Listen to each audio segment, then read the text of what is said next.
she's willing to say just about anything to get ahead. 1 minute she's the defund the police BLM bail money raiser, and the next she's presenting herself as the tough prosecutor that criminals fear. But perhaps her biggest backflip in recent years is going from an open border radical who defended those who pay human traffickers to enter America illegally to, well, you'll see.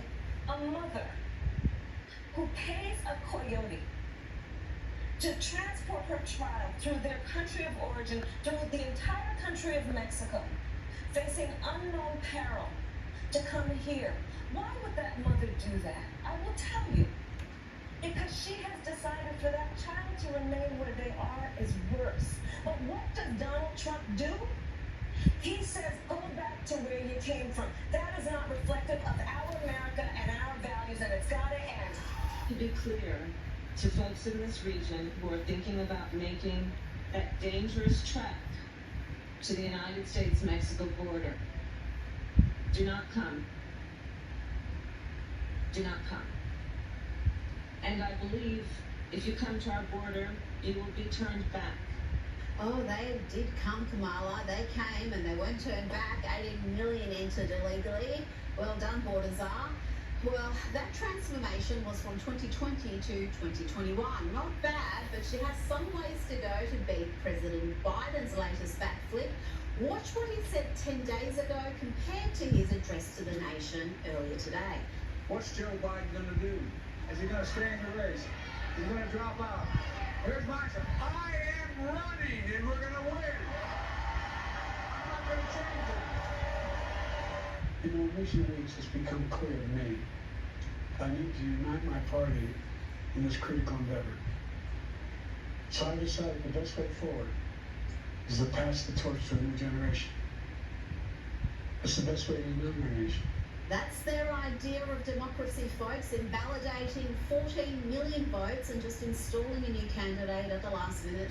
And what a candidate she is, a far-left ideologue who fans the flames of racial division, who raised bail money for BLM thugs, some of whom went on to commit more heinous crimes, including murder. And she wanted to reimagine public safety. Let's talk about America's failure when it comes to understanding how you create safe communities. And by that I mean this. It is outdated, it is wrong-headed thinking to think that the only way you're going to get communities to be safe is to put more police officers on the street. What we have to do, and what we will do, is reimagine public safety. Oh yes, Harris is a radically far left, openly speaking out against equality in favour of equity, you know, that word favoured by Marxists, where we don't strive for equality of opportunity, but try to manufacture equality of outcome, also known as communism. Equality suggests often everybody should get the same thing. Well, that often assumes everybody started out in the same place, as opposed to equity, which is everyone should end up in the same place. And if you then understand not everybody started out in the same place, you understand some people need more. So we all end up in the same place. Here is President Trump talking about Kamala Harris, that is before she was installed as the presidential candidate. And he talks about her, the way she speaks and her obsession with buses. She speaks in rhyme. And, it's weird. It's weird. But she has bad moments. And in rhyme? What do you... Yeah, the way she talks. The bus will go here, and then the bus will go there, because that's what buses do. It's weird. The whole thing is weird. This is not a president of the United States future. Who doesn't love a yellow school bus, right? Can you raise your hand if you love a yellow school bus, right? The bus has Wi-Fi and even USB outlets next to every seat. I mean, come on, imagine. You can charge your phone on your way home from work. That's good stuff. She really does love buses, but the Democrats have selected a woman who has long been considered to have among the most far-left voting records in the Senate, something she was asked about a while back, and she struggled struggle to give a coherent answer.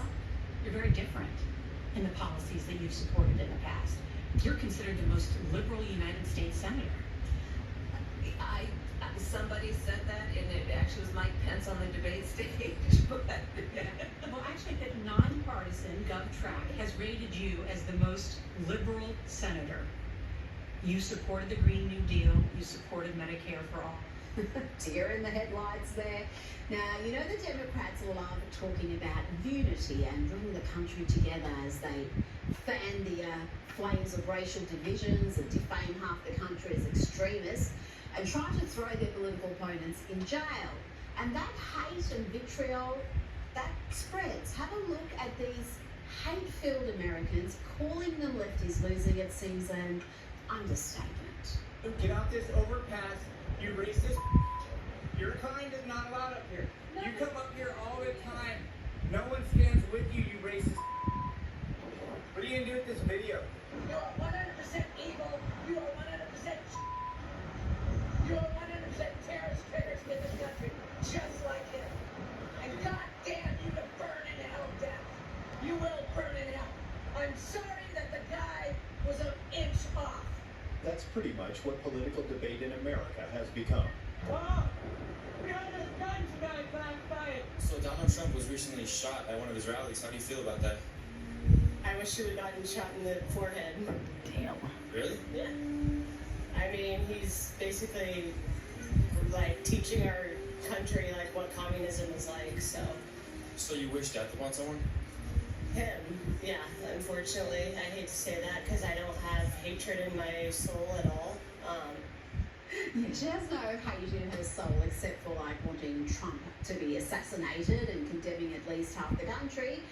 And she's not alone. These divorce from reality clowns are everywhere, and sadly, they do vote.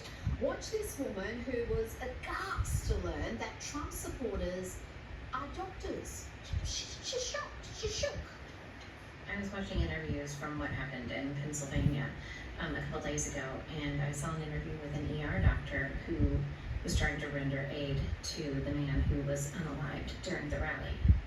And I could not get over this fact that there was an ER doctor wearing a MAGA hat and a Trump shirt. This is a guy working in any ER across the country that we would need to trust our daughters and granddaughters to if they were harmed. Someone who would need to give aid to someone who is gay, an immigrant, someone who is trans. And I was mortified thinking about that. Horrified. This guy's not just, your run-of-the-mill Republican. He's a rabid Trump supporter. MAGA hat. It's really scary. You're the scary one, ladies. Scary that someone can be that unrelentingly stupid. Now let's check in with some more Kamala fans, those who can be counted on to vote for her because she's doing such a great job. Just don't ask any of them for any sort of detail or to, I don't know, name a single successful policy. What do you think of her? Is she doing a good job in office? Yeah, I think so. I really like her. Great representation. I feel like definitely it's amazing to have a woman vice president. Pretty solid job. I really do agree with a lot of the policies she's been putting out, and I think she's a great vice president. What policies specifically do you agree with?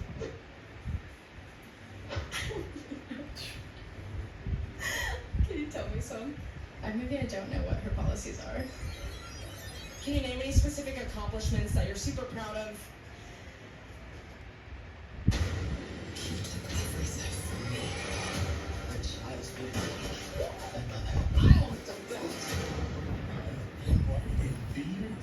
Oh, annoying.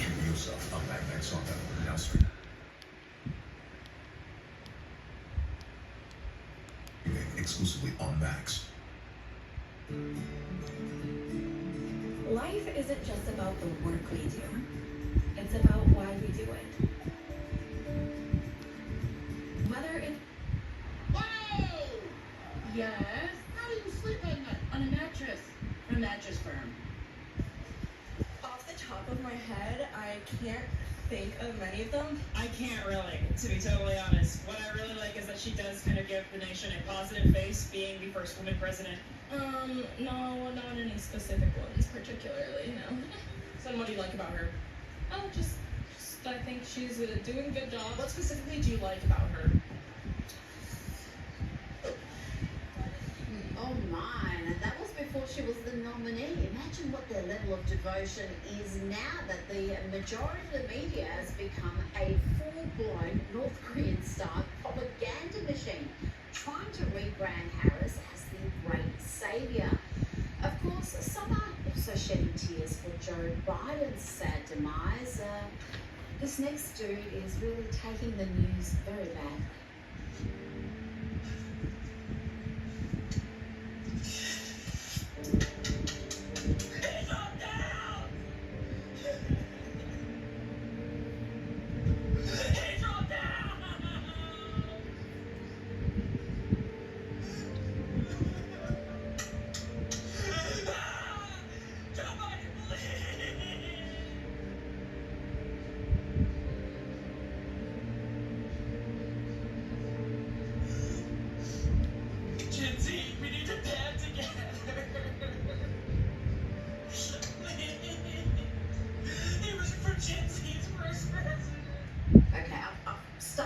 Doubts about that one. Where are the tears? There's a lot of wild emoting, but I can't see any tears there.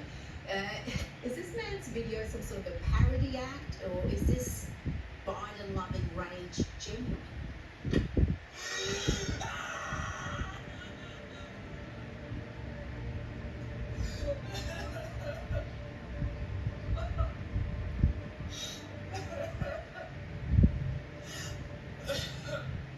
Still didn't see any tears. No. We're all going to miss Joe Biden, though. He gave amazing content, particularly for this segment. So many lies, so many incoherent speeches. But Kamala Harris has her own unique way of sounding utterly inept. So much so that the Babylon Bee did this brilliant sketch about it. Hi, I'm Oliver Bartholomew, and I'm 16 and a half years old, and I'm the speechwriter for Kamala Harris. Every politics person has a writer, like me, to make good words for them to say. Space is exciting. Space, it affects us all. And it connects us all. I can't take all the credit, though. Me and Mr. Kamala are a team. You know, like relay racing? You know, you race and someone passes the baton and then, right? But she kind of is crazy or something. And she kind of scares me.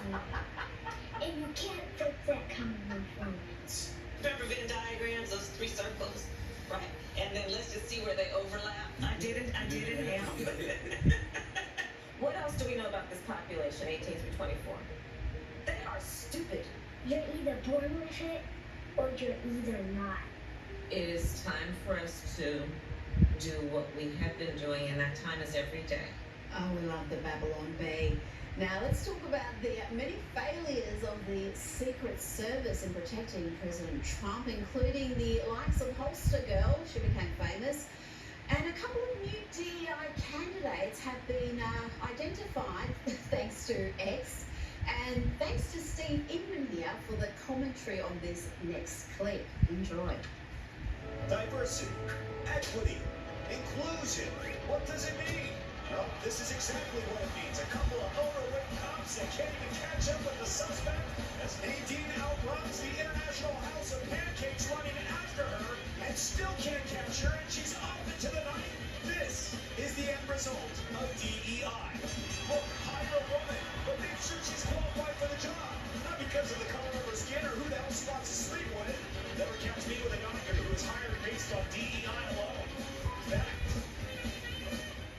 I'm sure Secret Service job offers will be forthcoming any second now for those two.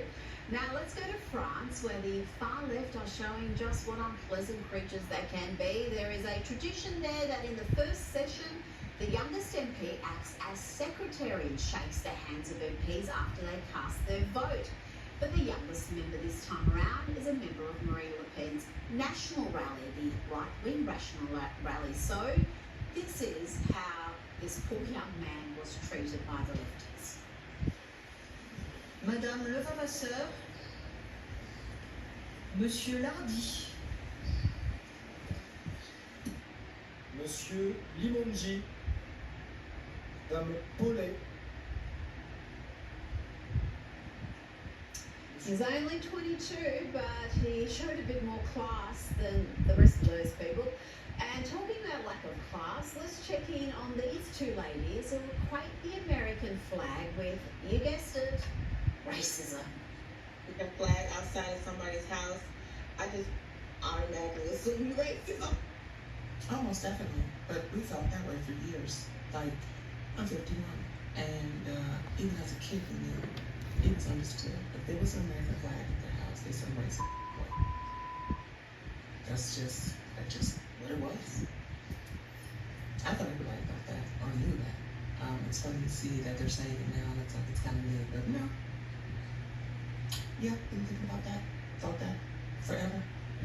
Joining me now is Sky News contributor Kosha Gaida, and we'll get to Benjamin Netanyahu's address to Congress shortly. But first, this is the latest attack ad against Kamala Harris that the Trump team has put out. It's all about just how radically left her voting record has been in the Senate and some of the far-left positions she's promoted. He thought Joe Biden was radical. Just wait until he gets to know Kamala Harris. She's dangerous. I am Kamala Harris. My final 50-year term. You know, for far too long, the status quo thinking has been to believe that by putting more police on the street, you're going to have more safety. And that's just wrong. Border security. We have a secure border.